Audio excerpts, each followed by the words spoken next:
Hello everyone, welcome to my channel. Please subscribe and keep watching more details. I may sound like I'm not a girl's girl, but let's be honest. All women on 90 Day, The Last Resort Season 2, were playing their own games. I believe some female cast members only joined the recent season of 90 Day, The Last Resort to prove their partners wrong. I liked the concept of troubled couples from the franchise seeking marriage counseling to improve their relationships. In Season 1, Yara Zaya and Jovi Diffrin worked through their communication issues and are now happier than ever. Similarly, therapy helped some other couples realize they were better off without each other. Molly Hopkins broke up with her boyfriend, Kelly Brown, and they moved on with their lives. In December 2024, the network premiered 90 Day, The Last Resort Season 2, with some of the most popular couples from the franchise seeking professional help to improve their relationships. Jasmine Pineda and Gino Palazzolo were looking for a solution to their intimacy issues, while Sophie Sierra and Rob Warren wanted to determine the future of their marriage and address their trust issues. Julia Trubkina and Brandon Gibbs needed assistance in compromising and reaching a mutual decision about their plans for a baby. Additionally, Stacey Silva joined the season to address Florian Sukaji's flirtatious behavior. I believe therapy is beneficial for many 90 Day Fiance couples in addressing their issues, and I appreciate it when therapists help them reconcile. However, this season left me feeling unsatisfied because I suspect some female cast members had ulterior motives for joining. Jasmine had been dealing with intimacy issues with Gino from the beginning of their relationship. Despite these issues, she married him, giving the impression that she truly wanted to be with Gino. However, shortly after starting therapy, she unexpectedly suggested the idea of an open marriage, revealing that she had been considering it for some time. I was convinced she had only joined the season to paint herself as a victim when she lost her temper with Rob, who suggested they involve another man besides Matt in their open marriage. In my opinion, Jasmine didn't participate in therapy to address her issues with Gino. Instead, she quickly advanced her relationship with Matt, who had already become her confidant. It seemed like she was hurt by her husband and wanted to show his wrongdoing to her co-stars as well as the viewers. Unfortunately, things didn't go as she had hoped. She struggled to connect with her female co-stars, and they didn't support her when she criticized Biniyam. I found it odd how Ariela continuously pushed Biniyam to admit to cheating on her instead of focusing on other concerns. Time and time again, I had the impression Ariela was more interested in emphasizing her efforts to salvage her relationship, implying Biniyam wasn't putting in the same level of dedication. She seemed intent on painting Biniyam as an unfaithful husband who caused her pain, rather than working on forgiveness and moving forward. Opting not to share a room with Biniyam indicated to me that Ariela had no intention of leaving the resort as a reconciled couple. Even during the tell-all, Ariela appeared more relieved than heartbroken when Biniyam confessed he cheated on her. I'm not a fan of Rob, but I must mention that Sophie wasn't a great partner either. When she moved to the United States, she knew Rob had cheated on her by interacting with other women online. Despite his infidelity, she chose to marry him. I would have respected her more if she had ended the relationship before getting married. However, she moved out of their house shortly after the wedding and had an on-again, off-again relationship with him for 2 years. During 90 Day, The Last Resort Season 2 tell-all, she accused Rob of being abusive. She had sex with Rob after their breakup at the recommitment ceremony, which made me think he might not have been a terrible husband. Sophie's story changing makes me wonder if she joined the show to portray Rob as unsupportive and unfaithful to get more love and support from fans and co-stars. I'm not excusing Rob's behavior, but it seems like Sophie may have had a hidden agenda for appearing on the show with him. I have been a fan of Julia and Brandon since their first season.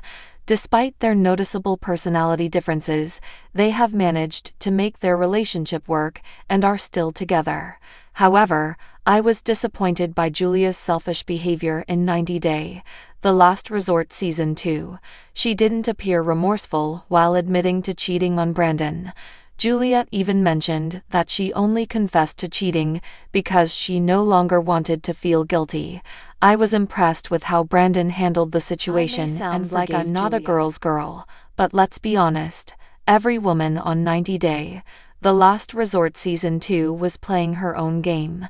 And while sisterhood, unity, and female empowerment are noble ideals, and trust me, I want to believe in them, the resort was less of a kumbaya circle and more of a chessboard, everyone positioning, plotting, and occasionally pawning off their emotions like they were 2-for-1 at the spa bar. Let's start with Angela. Yes, that Angela. She's been a staple of this franchise for what feels like 100 years, and somehow, she still manages to surprise us with her volatile energy, nicotine-fueled wisdom, and complete domination of any room she walks into. But even Angela, for all her bluster and smoke breaks, knows how to manipulate a camera. She gives raw, but she knows when to cry, when to scream, and when to drop a one-liner that'll go viral on TikTok by morning. She came to the resort not just for healing, not even really for Michael, but for control, and she's damn good at it. Then there's Yara. Oh, sweet, stylish, impeccably contoured Yara. On the surface, she seems like she's just trying to navigate marriage, motherhood, and Ukrainian in America identity. But dig a little deeper, and you'll see she's got strategy. That accidental birth control confession. Please, that was no slip. That was a well-timed bomb, dropped in front of the cameras and her husband, because she knew it would trigger a reaction, and it did. It was less about deceit and more about power. She needed the upper hand in a relationship that often leaves her playing defense, and she took it, quietly, stylishly, and with a full face of makeup that never smudged. Kalani, oh Kalani, she's got the girl next door thing down to a science, soft-spoken, motherly, earnest.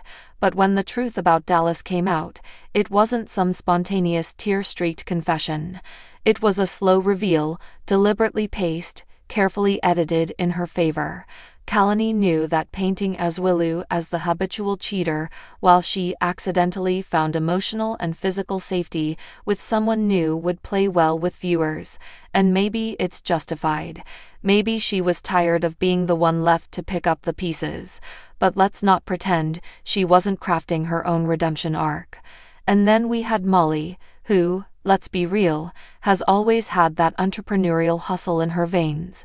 She doesn't just sell lingerie, she sells confidence, and she tries to brand that confidence into every scene she's in. But confidence and control go hand in hand, and in Season 2, she brought both like weapons. She's been burned before, sure, but she knows how to frame her boundaries as empowerment, how to play the sage among chaos, and how to subtly call out the younger women for their messiness while appearing to float above it. The thing is, no one was really innocent. The resort wasn't a safe space. It was a stage. It was a gilded pressure cooker where trauma, love, and ego were the ingredients and TLC producers were the chefs. Every woman knew the cameras were watching. Every tear, every fight, every vulnerable couch therapy session. All done with the knowledge that America, and Twitter, was watching. And that's not to say they were being fake. No, these women were real. Real hurt, real tired, real complex, but also real smart. Smart enough to know that reality TV rewards those who give just enough truth to be relatable, but never so much that they lose narrative control. That's the true game. Not the marriages, not the therapy. The game is managing perception, your partners, the therapists, and most importantly, the audiences. So when people accuse viewers like me of being not a girl's girl for pointing out the games behind the tears, I roll my eyes. Because being a girl's girl doesn't mean blind loyalty to every woman on screen. It means recognizing their strength. including the strength it takes to be strategic. And these women, they're strong as hell. They've survived infidelity, culture clashes, immigration stress, long-distance love, and the reality TV meat-grinder. That alone earns respect. But let's not kid ourselves. Respect doesn't mean pretending they didn't come to play. What made Season 2 of The Last Resort so addictive was precisely this dance between vulnerability and performance.